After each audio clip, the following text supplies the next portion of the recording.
80 शब्द प्रति minute. Dictation start होगा 5 सेकंड में।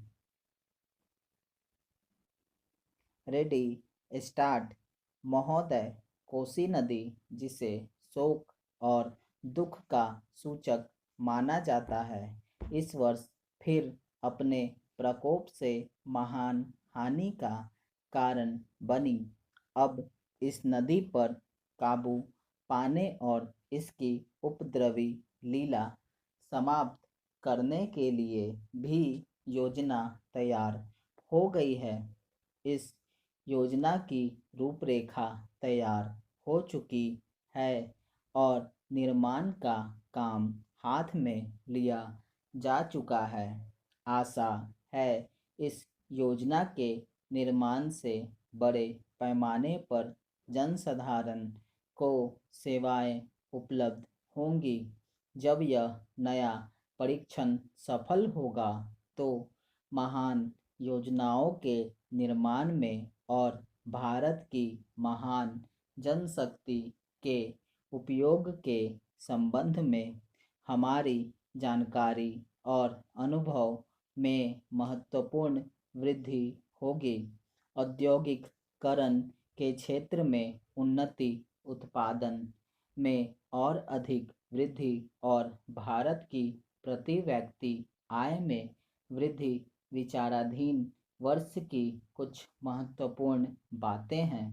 औद्योगिकरण के साथ ही रोजगार के क्षेत्र को विस्तृत करने के प्रयत्न भी बार बार जारी है। कुटीर उद्योगों और घरेलू धंधों को प्रोत्साहन देकर औद्योगिकरण और रोजगार में समुचित संतुलन स्थापित करने का प्रयास किया जा रहा है। यह बात सभी स्वीकार करते हैं कि यदि भारत के जनसाधारण को उदासीनता और हार मानने की भावना से मुक्त करना है तो बढ़ती हुई बेरोजगारी को दूर करने का उपाय करना होगा।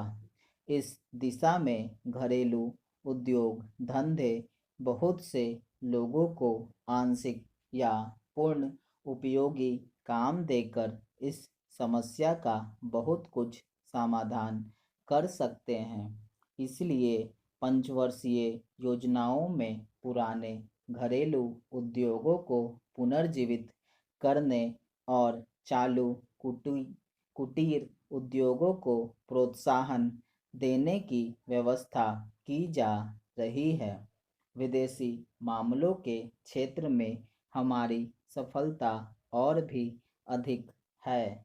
हमारी नीति, जिसे मैं सक्रिय और सोद्देश्य तटस्थता की नीति कहना चाहूँगा, वास्तविक व्यवहार में किसी भी देश अथवा यहाँ के लोगों को अपना शत्रु ना समझने की नीति है।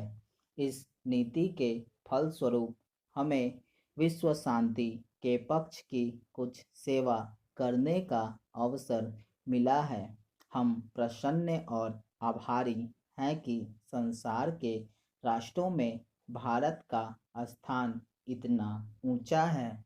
इंडोचीन निरीक्षण और नियंत्रण अंतर्राष्ट्रीय आयोग की अध्यक्षता हमने स्वेच्छा से स्वीकार की है और हमारे नागरिक यथासाध्य उस देश में शांतिपूर्ण निर्वाचन संबंधी समस्याओं का सामना कर रहे हैं। हम सभी राष्ट्रीय अथवा अंतर्राष्ट्रीय समस्याओं का निपटारा शांतिपूर्वक ढंग से चाहते हैं। मुझे बहुत प्रसन्नता है कि भारत में फ्रांसीसी बस्तियों की समस्या शांति और सद्भावना के वातावरण में सुलझ चुकी है।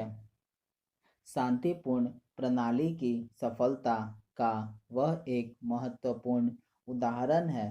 दुर्भाग्य से भारत में पुर्तगाली बस्तियों की ऐसी ही समस्या को सुलझाने की दिशा में प्रगति नहीं की जा सकी। मैं आशा करता हूँ कि पुर्तगाल इन बस्तियों में रहने वाले लोगों के स्वाधीनता के अधिकार को स्वीकार करेगा और फ्रांस और ब्रिटेन की सरकारों का अनुसरण करेगा। जैसे ही यह वर्ष समाप्त हो रहा है, हम अपने सबसे निकट के पड़ोसी पाकिस्तान के साथ अपने संबंधों में अपने सुखद परिवर्तन देखते हैं। पाकिस्तान के लिए हमारे हृदय में सदैव से पूर्ण सद्भावना और शुभकामनाएं हैं।